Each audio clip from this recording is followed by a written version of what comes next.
It's tricky, this. He has to make sure he doesn't cannon the red next to the middle pocket if he plays the red that's closest, or to the left of the black. He'd love to play that half ball and bring the white back to ball, but he can't because the red's over the middle pocket. Playing this white off 2 cushions. Lots of right hand side to check it off the second cushion. It's pretty good.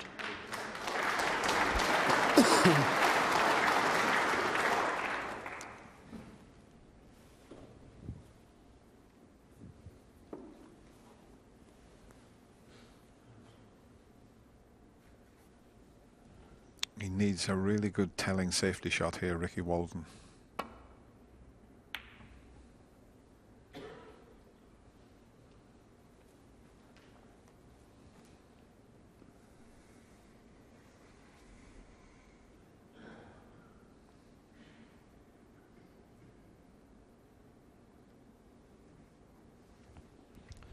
If he plays the red to the left of the black, he'll probably play it with a touch of right hand side.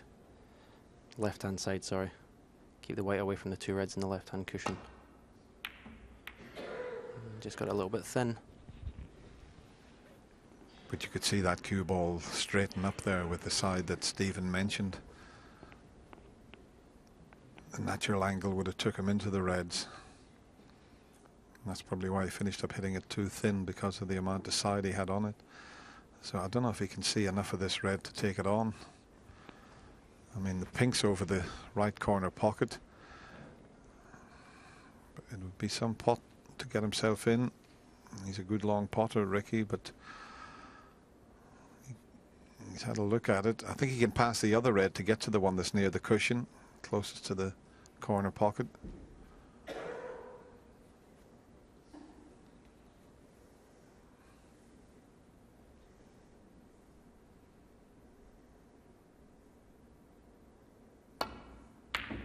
What a cracking pot that is. That is a superb pot. Great cueing to knock that in. And he's on the pink. There's a slight chance for him in this frame before the mid-session interval. Is he on the pink?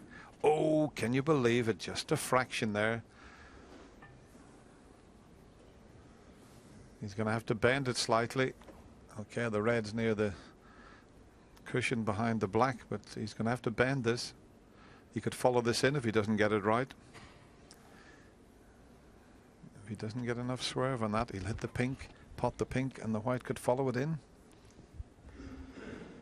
And the other thing, if he does swerve and he pots the pink's going to be respotted below that open red of the 3. So he's not going to be on much even if he pots the pink here.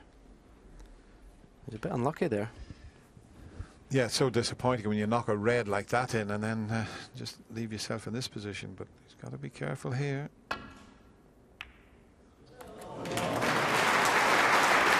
It's got him 6 points, but as Stephen said, when the pink goes back on its spot, as we show you that little swerve again, you can see the white just starting to grip there.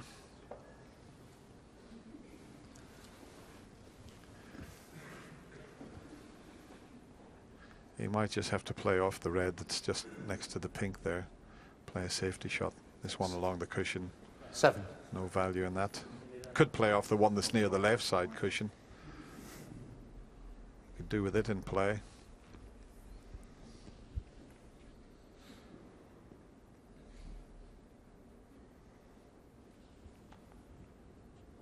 If he plays off the one next to the pink, he can get the white up into the jaws of the corner pocket, and he will possibly develop the 3 reds, but he'd like to bring that one off the cushion.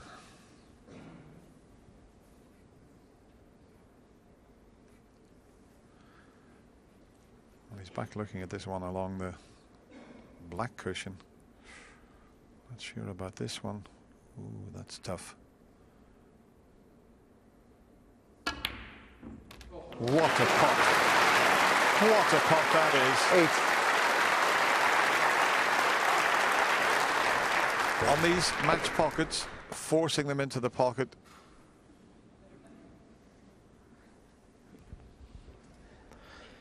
Even Mark Allen tapped his thigh there with his hand, applauded that shot. I must admit, I didn't think that was the right shot. It's a phenomenal pot along the cushion. Needs another one here, though. Needs to really get into this white ball quick to cannon the pink. In fact, he played around the table for the red and the left cushion. Ricky Walden, 8. Didn't think that was the, even though it was a fantastic pot, didn't think it was the right shot to pot the red there, Dennis. Yeah, there was no way he could get any better on the black. He did remarkably well, but a nice little safety shot probably would have been better. As it is now, Mark just needs one more red. I don't know what he's asking the referee here. Yeah, well, not sure. I think I'm happy enough. I don't think we can get it back. I mean, if there's any chance that they can get it back in the commentary box, I'll be happy. He's looking to get something to back. double He's check asked it. if he could get back in the commentary box, but I I don't know moved what the he's red asking. just with my finger when I spotted the pink. He moved the red. There's but no way we can No, have you that can't. back. You can't do anything about it now. If maybe he moved the red, you know, it's gone. You can't do anything about it. Right, Duncan, that you can. Okay. I Just mean, give even me a if the second referee and happened to check have it moved on the red, that's gone, isn't Yeah. it, Stephen? You can't sort of start readjusting the balls now. Don't start asking me about rules, Dennis. Let's have a look here. Now, what happened with the red? He must have moved it slightly. Okay. We'll have to keep it as it is. I'm So, afraid. yeah, I appreciate your honesty, but I think I put it back as it was. Okay. Thank you, Mark. Maybe it's still pots. Maybe Mark was querying. Maybe it wouldn't have potted before. So Mark's being very honest there. Anyway, in the red goes, and that was all he needed.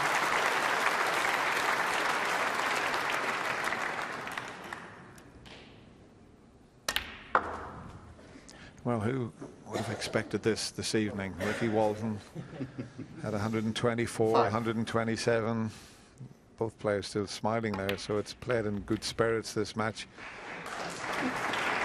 6. But to come out this evening after the way Ricky Walden played and win all 4 frames here, it's quite a performance from Mark Allen. It really is. 11.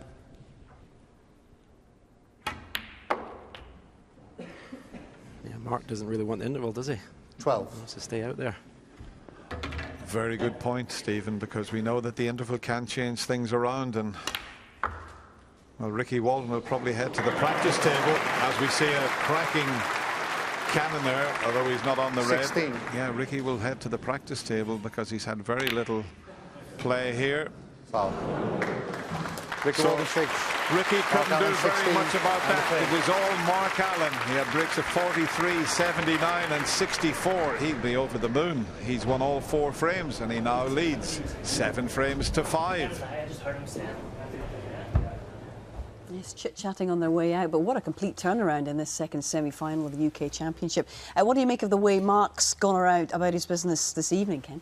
Well, you know, we always said that he's, you know, full of fire and guts, and it is a gutsy performance. You know, at 5-3 this afternoon, if the match had continued on, we wouldn't know how it would have finished up. But that interval probably came at the right time for Mark. But he's come out all guns blazing, and he's doing what he has to do. Now, Ricky Walden is making it a little bit easier for him at this moment, but Mark is doing what he has to do, and he's really, really strong at the moment. John, this was the first time in this match. Earlier on, Ricky went 3-1 down, and he hadn't been greatly troubled in his progress throughout the whole week, and he showed what he was made of then. But to do this in the last concluding frames is going to be even more difficult an ask for him now, This is a totally different kettle of fish, and now Mark Allen doesn't want the interval. It's one of those matches where this afternoon Ricky had loved to have stayed out there. He was in the ascendancy, he was playing the better snooker, he was scoring. Now, you know, the intervals come at the right time for you know, but not for Mark Allen. For Ricky to go away, say, hang on a minute, I need to do something about it. The next frame is huge, because if he goes 8-5, I cannot see him winning from there. Yeah, there have been some amazing switches in momentum. I wonder if we're in for another change of direction in a little while. But as you know, they have stepped out for their interval. We've been getting loads of tweets through from you, so thank you very much tonight for those. And lots going to Mr Davis. And the first, Steve, is from Christopher Veer, who says, I'd like to know about the snooker stance, please, Steve. I've been told I'm a bit too hunched up when I'm playing. Please, can you help me? Well, Christopher, I don't know if how keen you are on the game, but you can go down your local hardware store, buy some white tape. OK, this line here is the line of the shot, OK? This is a line at 90 degrees. This is a line roughly 60 degrees. I'm not going to argue. I haven't got a protractor, OK? Not in my cue case. Put this heel, this foot on the line of the shot. Put the other heel at on the 60-degree line, OK? Keep your right leg straight, your left leg bent, and all of a sudden that is roughly the position to get down into the balls. OK, this distance apart could be a problem. If this is too close, you might look a bit hunched and a bit crunched up. Or if this foot is in front, sometimes that can look a bit strange. Perhaps shoulder length apart, perhaps that distance, shoulder length apart, because what you're trying to do is to spread the load and the weight of your body. So, shoulder length, you've got it all covered, then you've got a nice solid stance. That's about the best I can manage without seeing you personally. Dr. Davis only has surgeries, I think, on a Monday and a Thursday. I can't remember what it is. Next question, please, Hazel. Oh, never mind, Dr. Davis. It looks like a crime scene for Stickman over there with all your tape. What is the best way, says Andrew Scott, to become more consistent with the rest and to ensure straight cueing with it? Well, probably the best way is to keep playing with the rest as much as you can. You know, keep playing frames and frames and frames with it from every position. But the most important thing about the rest is this end is replicating your bridge. These are plastic feet. They're not gripping like the bridge would do. So when you put this on the floor like this, on the cloth, you've got to try and make sure this end doesn't float around in the air on the cloth. So the only way you can do that is by pushing down on the butt end as hard as you can to make it as solid as possible.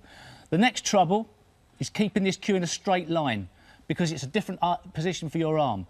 The only way you're going to do that is by keep on playing. You can't just do it overnight. You just keep on playing until you can groove that action. And the last tip, it's a bit technical, but OK, when you're going to hit the white ball, look at the red. Keep that red in your face, look at the red, and then whack it through like that. Nice, Steve. Keep your head still as well. It's Saturday night, Steve. Let's not get too technical. Come on. And the next one's from Paul Thorne, but I suspect it might be Willie, who says, what practice routine would you recommend for a player of reasonable ability to sharpen up their skills? Well, talking to Stephen Hendry the other day about what he used to do at his peak, put one red on the table, pot the red, pot the black. When you've done that, put two reds on the table, pot two reds, two blacks, three reds, three reds, three blacks, four reds. The moment you miss, you go back to one red and start again. But there you go. He was a masochist, Stephen Hendry. But that's great practice. That puts pressure on. You want to get as far as possible and see what your personal best is. How far can you go through the pack? But you've got to start with one, then two, then three, then four. I think I could be there for about 3 years, Steve. Never mind all night. OK, thank you very much for that. Now, we are going to move on and tell you a little bit about some tension last night, because if you thought it was tense in here this evening, you should have been here last night for the first of our semi-finals in this UK Championship. It was between 22-year-old sensation Judd Trump and former world champion Neil Robertson. Now, you can't take your eyes off these players at the best of times, but it was certainly that times 10 last night.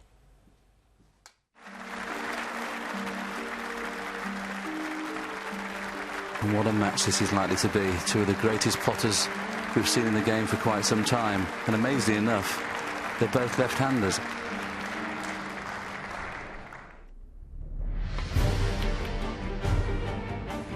That's a nice start, isn't it? A fluke in the first frame. You've got to take your hat off to Neil Robertson. He was 2-0 behind and struggling. He's 2-all and potting everything. Neil Robertson stopped the flow from Judd Trump. Oh, my goodness. I think is anything you can do, I can do better coming up here. How'd you like those apples? Not many of those in a pound, John. This is tricky. Well, for mere mortals anyway. What a shot that was. Oh, Robertson's been playing catch-up all afternoon. He's going to have to do it again. Red needs to slow up. Oh, and it has. We're all square at 4-4. Well, that was frame ball, and Judd Trump missed it. Yeah, that's just pure tension.